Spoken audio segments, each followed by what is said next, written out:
Good morning, everybody. It's a beautiful day here in Albion, and I have what Molyneux used to call a yearning burning, and it's been circulating around my cerebellum or spirit or mind for a few days now. And it was somebody who kindly commented on one of a video that I did recently and said, and quoted the verse from Corinthians, I think it is, flee fornication. And that's what has triggered this whole thought process. It's something that I've always been interested in. So I'll try to make sense of my thinking in this regard. Firstly, I think it's good to know what fornication means in etymological terms. I'm a translator, so I'm pretty interested in words, and I followed this up before. And it's the fornix, where brick archways in Rome. I think it might have been a disused brick kiln, because a kiln is called a fornace in Italian. So this is a similar kind of word to the Latin. And these archways had become a place where women would gather, where harlots would gather. And so the expression fornication came into use, that this was to visit harlots in this area of Rome. So that's the origin of the term. So, you'd have to assume, well, fornication means going with a harlot. Whereas I'm going to argue that going with a harlot is in actual fact not fornication at all. Fornication and whoredom, or whoredom as some people pronounce it, are forms of idolatry. They're turning away from God and from his covenantal relationship with the world, and acting with sleight of hand. And David's sin was fornication. There's no question of it. Because for a married man, for a man, not a married man or single, to have to do with another man's wife is fornication by definition, because you are having to act secretly. And there are no secrets in the face of God. So you are ashamed.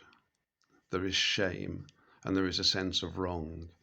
And I think some people would say that sense of wrong might heighten the sexual frisson of such an encounter. And I think there's some justification for that. We have to be wary of lustful thoughts.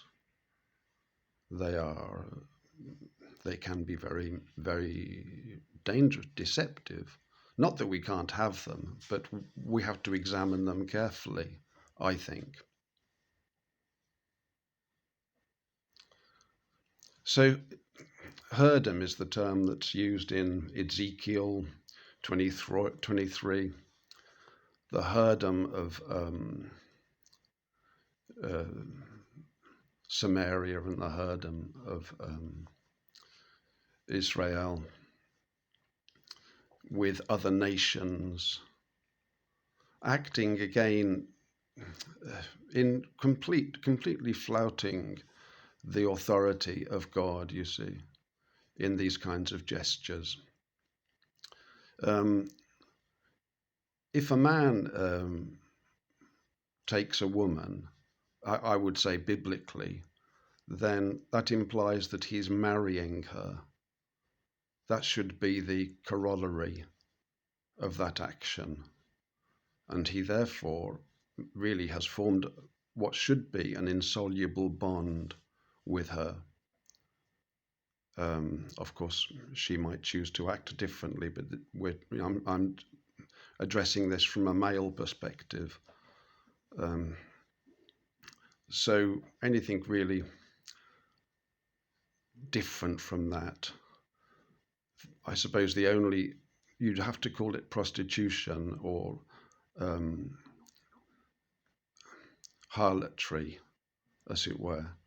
Because if a woman chooses to be a harlot in her life, really, she cannot be married, you see. So you're not violating a marriage by going with a harlot. And we have to be careful also not to judge women who choose this lifestyle, because if you spend time, now we can because of YouTube, there are many interviews with prostitutes, and the account of their childhood is often quite harrowing, and they end up in this very old profession. And it is actually an honourable profession. It's existed since the dawn of time. It's a kind of catch-all for the downtrodden, in a certain manner of speaking. And I believe that if a man goes with a harlot and treats her well and pays her hire, he's actually helping her, because that's what she needs. She needs respectful paying customers. That's the life that she's chosen.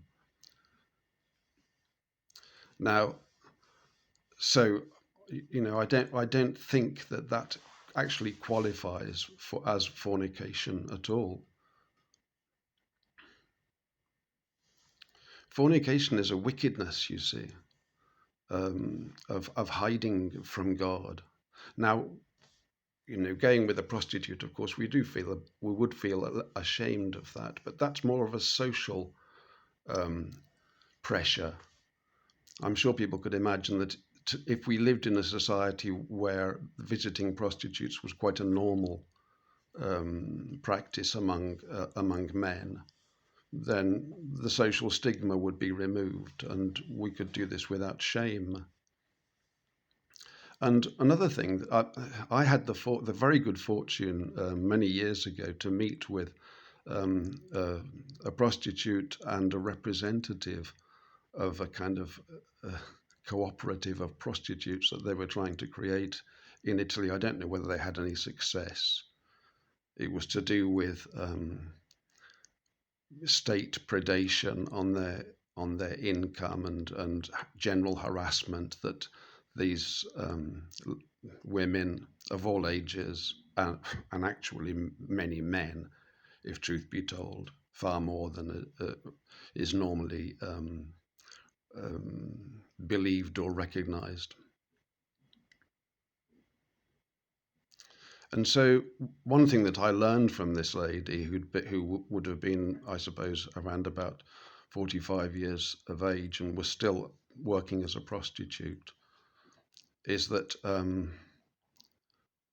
there are many customers that many men really, what they go to a prostitute for is to talk.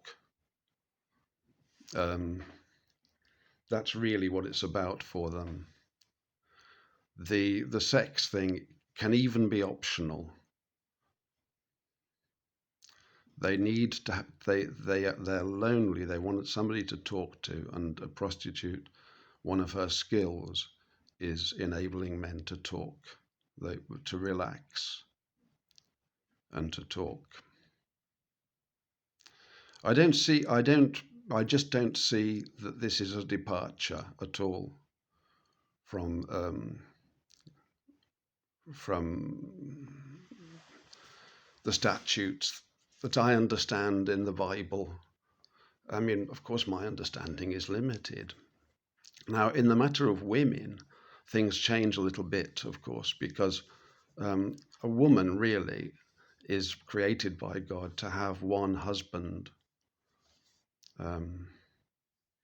and to form an insoluble bond with one man, really. So she would have relations only with a single man throughout, until he passes away, perhaps, of course. But apart from that, it would be till death us do part, wouldn't it?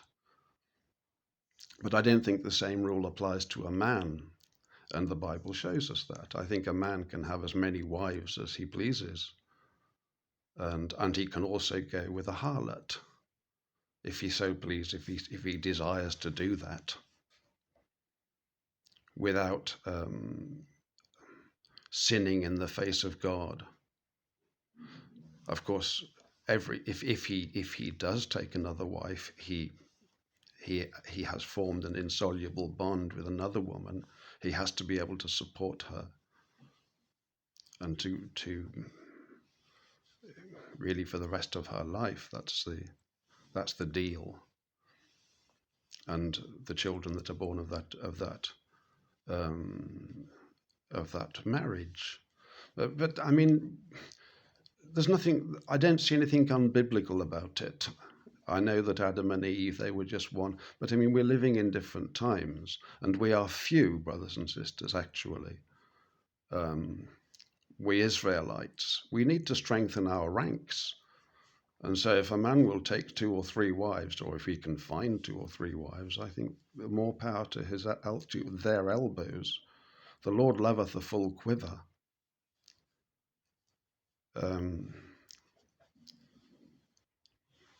So for a woman, you see, really the first time that she has a second relationship, she is in fornication, and that just continues until she's saved, because salvation can come to anybody at any moment, and God can heal everything. You know, it's a reset, isn't it? So a woman who is saved is not a fornicator. It doesn't matter what she's done. She's no longer a harlot. She's a child of God. As she was before, but didn't know it. That's how I would understand things. I mean, I'd really be interested to hear comments on this. I'm certainly not implying that Paul is incorrect to say flee fornication. I'm saying that what is meant by fornication is something other than, I think, what is sometimes believed. God bless everybody.